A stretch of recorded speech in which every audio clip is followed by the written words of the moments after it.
Oke, welcome back with me again. Baik lagi sama gue, ketemu di Dek Zawa. Dan di video kali ini kita bakalan nge-react lagi part 2-nya. Oke, lanjutan dari video yang kita upload kemarin. Gak usah banyak bacot, gak usah banyak cincong. Intinya jangan lupa subscribe dulu. Yang udah subscribe jangan lupa like-nya. Oke, gak usah lama, langsung aja gas.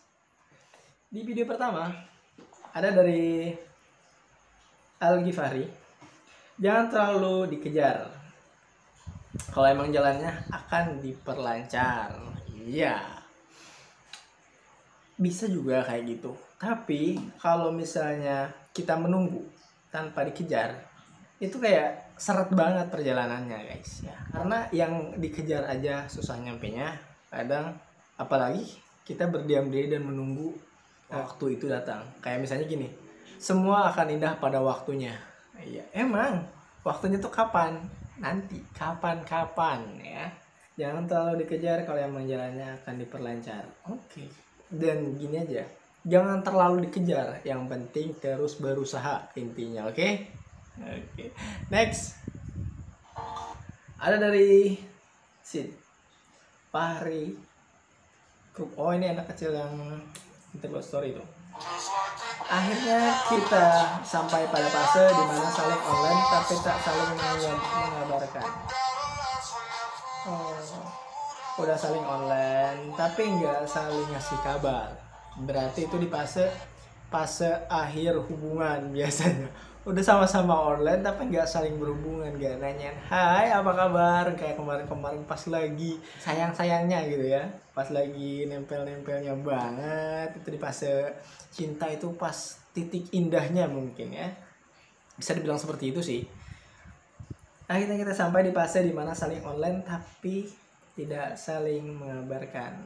Oke, buat kalian yang lagi ada di fase kayak gitu, satu tip buat kalian, ingat kemarin-kemarin di saat kalian susah, ada satu orang yang selalu berusaha support kalian, berusaha bangun lagi emosi kalian buat bisa jalanin kenyataan yang terkadang pahit. Ya, kadang kita tuh misalnya gini ya, kita punya masalah dan kita tuh nggak kuat nanggung masalah itu sendirian. Dan di situ terkadang ada orang-orang yang terdekat kita, biasanya itu pasangan kita, pacar kita, yang selalu semangatin kita ya. Ingat fase itu, jangan terlalu menggugu egois ya, egois masing-masing.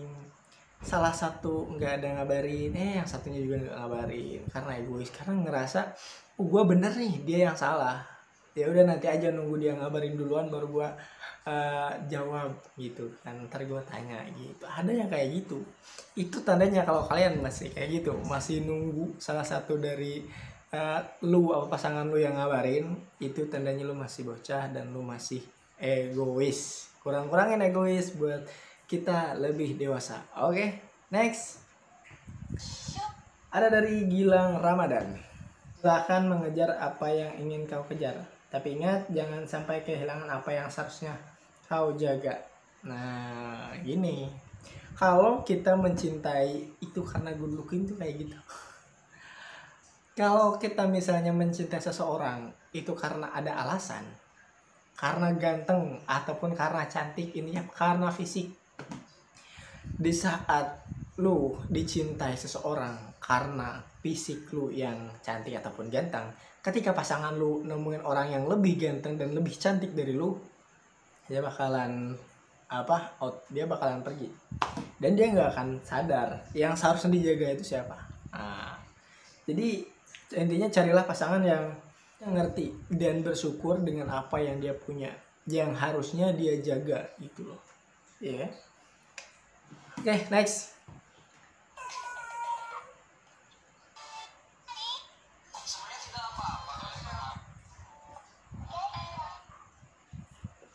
Oke, ada dari Gilang Ramadan lagi.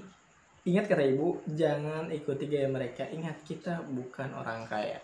Itu kata-kata yang sering gue dengar dari setiap gue pengen sesuatu, dan itu berasal dari emosi gue, keinginan gue. Lalu pikir di situ. Ingat, kita tuh bukan apa-apa, kita bukan orang kaya gitu loh. Jadi cukup bersyukur dengan apa yang kita punya sekarang. Jangan terlalu panasan, jangan terlalu emosian sama yang orang punya, ya. Apalagi buat kaum wanita asik yang tingkat kepanasannya tuh lebih cenderung kuat ya, yang dikit-dikit temennya punya ini dia pengen punya ini juga, terus temennya punya itu dia pengen punya itu juga. Enak kalau hal kecil ya, kalau hal kecil mungkin pasangannya ataupun pacarnya tuh bisa nutupin kemauannya dia. Kalau hal-hal gede itu susah banget anjir, sumpah. Oke. Next. Ada dari R. Kenapa seseorang yang tulus selalu sial dalam hubungan? Kenapa seseorang yang tulus selalu sial dalam hubungan? Salah. Guys, nggak bisa ngejelasin salah. Kenapa seseorang yang tulus selalu sial dalam hubungan? Mungkin kita tulus kepada orang yang salah. Itu.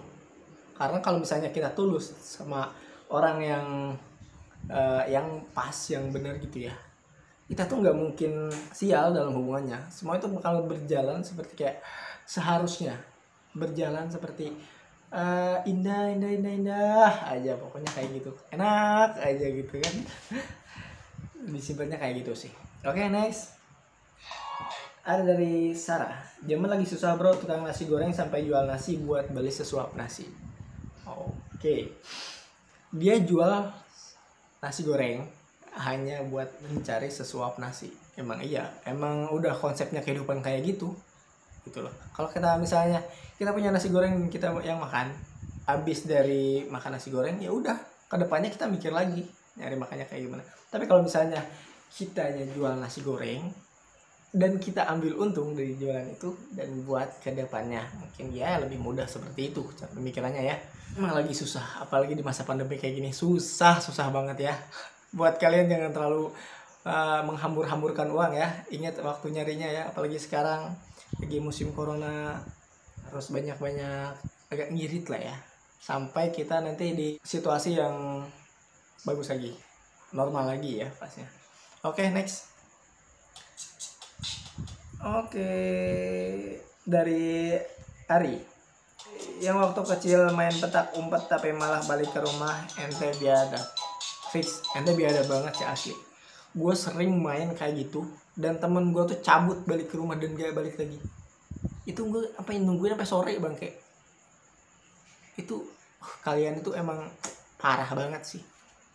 Tahu? Emang kalian itu biadab sekali. Aduh, ini mah namanya curhat ya. Oke, curhat ceria. Oke, next. Ada dari Gilang Ramadan lagi.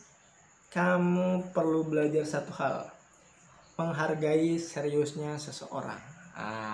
Buat para kaum yang dicintai, orang itu udah serius banget sama lu dan lu tuh nggak pernah sadar, dan lu masih nganggap itu kayak main-main. Hey bro, lu nyari mau kayak gimana? Lu mau cari yang kayak gimana lagi?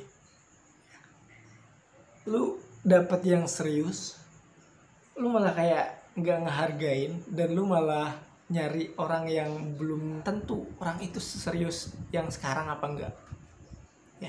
Dan setelah lu disakitin sama cowok baru, lu bilang semua cowok sama. Cara berpikir Anda sudah terlalu parah ya.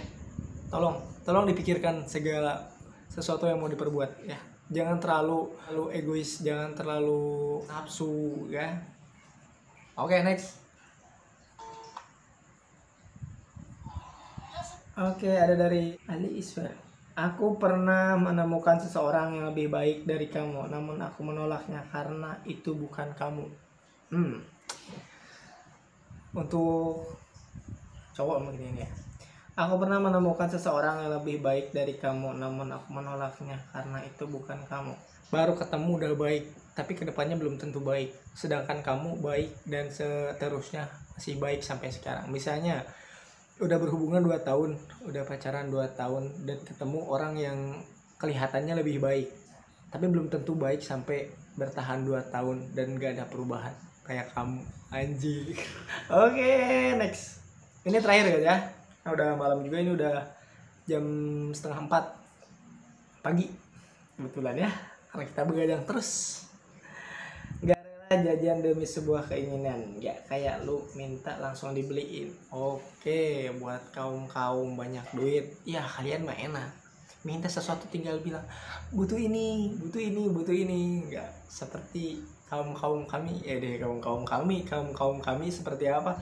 Kaum yang harus berusaha keras, harus nabung, harus ngurangin jajan, ngurangin makan, ngurangin ngudud ya, buat sebuah keinginan. Kayak misalnya pengen beli HP baru, kalau orang banyak duit mah pengen HP baru, beli HP baru, oke langsung transfer. Kalau kami mah enggak, kalau kami harus menabung dulu, harus kerja keras banting tulang, ngurangin porsi makan, ngurangin ngudud, ngurangin nongkrong, ngurangin kopi, ya intinya semuanya buat beli HP. Itu juga di akhir bulan habis gajian, tinggal lihat sisa gaji berapa. Gue jadi curhat, bangsul sekali ya. Oke, untuk video kali ini selesai dulu ya. Ini untuk perduanya, jangan lupa untuk stay tune terus dan tunggu part ketiganya. Oke, gua Deka Utawa, see you.